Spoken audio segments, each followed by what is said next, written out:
company for this dedication and these plaques.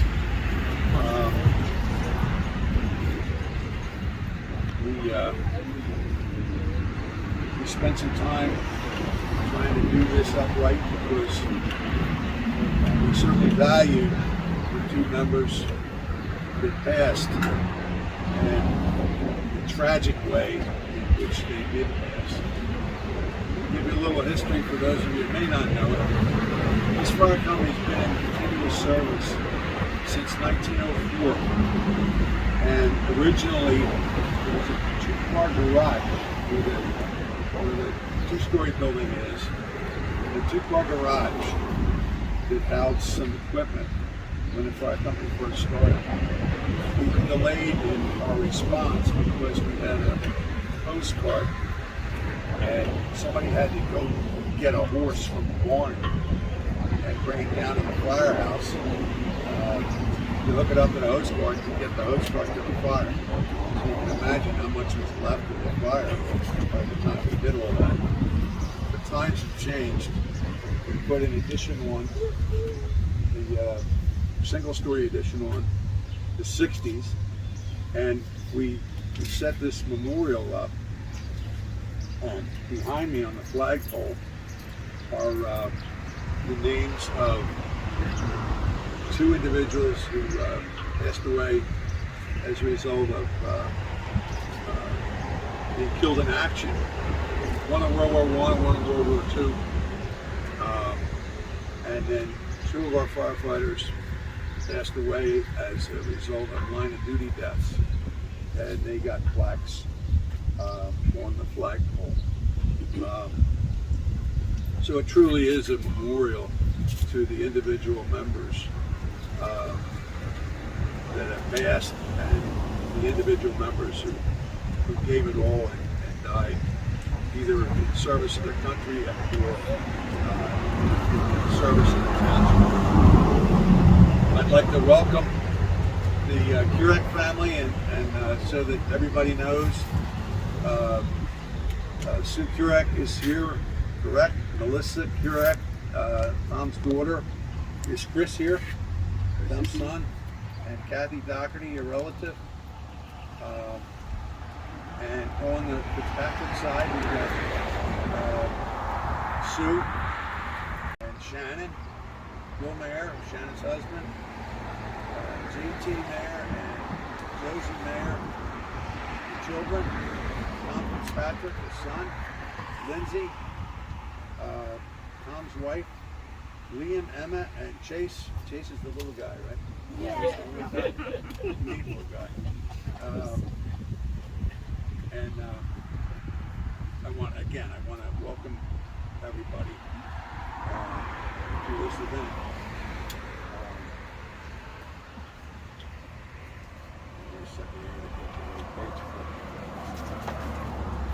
Going to be I want to go over a little bit about their individual service to the company. Tommy KUREK lived right down here on Warden Road, and he joined the fire company in February of 1976. He served on the active crew. He was a very active firefighter and an outstanding firefighter in 1977 and 1999. Tommy served on the Communications Committee as chairman. He's also served on fire prevention and budget and flag. The two-story building went up in 1927, kind of right after they invented electricity. And Tommy was working down at Gerhardt's, and Tommy reminded me of an old television show that I used to watch when I was a kid, Mr. Wizard, because he was so good at figuring things that were wrong, figuring out what was wrong, and fixing them. And Tommy spent countless hours in this firehouse working on The building is electric, working on communications equipment, radios in the trucks, walkie-talkies, pagers. He was truly an asset and probably saved, at a time when money was really, really tough, he saved the company an awful lot of money. And, you know, he'll be remembered for that by the members that knew him. We move on to Joe. Joe joined the fire company in 1967. He was on the active crew from 1968 to 1991. And again, being on the active crew meant that you were an extremely active and valuable firefighter. He also served in a couple positions. He was second assistant engineer from 1974 to 1977, third assistant engineer from 1975, and he was actually financial secretary of the Reef Association starting in 2012, and he was serving in that position up until the time of his death.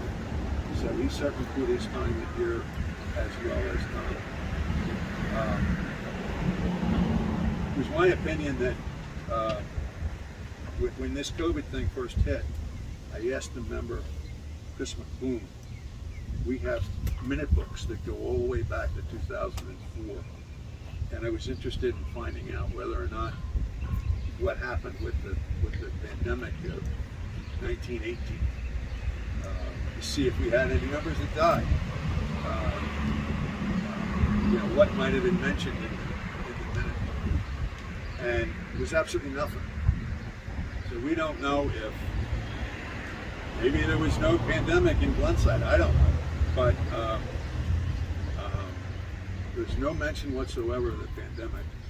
And with the tragedy of losing two valuable members of the company, I thought it proper that we memorialize these individuals with these plaques, because we don't know if these plaques might someday wind up on the flagpole, because we don't know the origins of this disease and whether or not it was an Ozzy Osbourne, somebody bit the head off a bat, or what happened. So it could very well be that it turned out to be a purposeful thing, and that would make it an act of war, and that would make it that these guys died in the line of duty.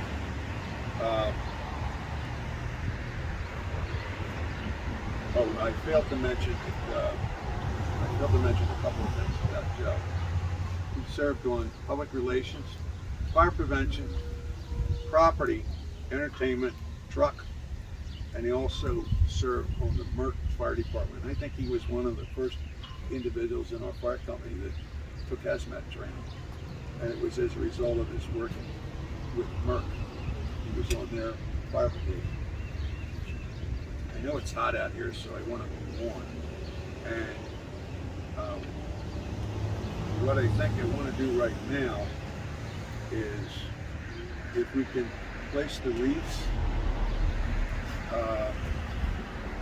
Tom FITZPATRIck, if you want to grab one of the wreaths and bring it up and place it in front of Joe's lap.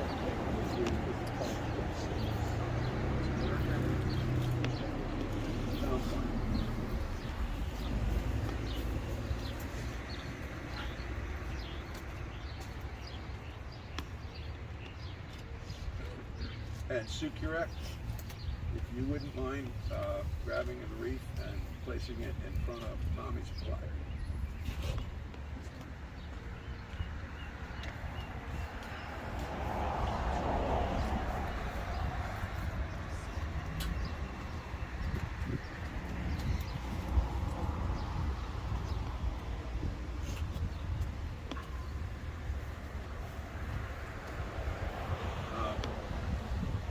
Anybody else would like to say anything, now would be the time to speak up.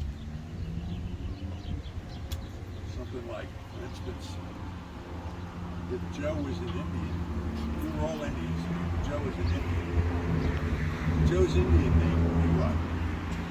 He laughs a lot. Right? He would laugh in a thunderstorm.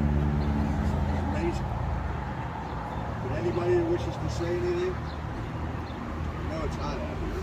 Can I just please thank the firehouse for everything they've done? Well, it's been our pleasure. These memorials are absolutely wonderful, and I appreciate it. Well, that's quite all right, Sue, and you're welcome. And it's very deserving. These two individuals, you know, they're part of a million citizens of the United States that went through this terrible, terrible thing. And I really think that it was incumbent upon us to keep this out here, you know, to memorialize this event, so that we don't have 100 years from now, we're still here in business. You don't have somebody, and the next thing comes along, you don't have somebody saying, well, I wonder what they did 20, whatever year it was. So, we have that problem solved. If there are no more comments, this pretty much ends the ceremony, and everybody is welcome to go back into the engine room where there'll be some other refreshments. Thank you so much, Kenny. Okay, Thank you. you're more than welcome.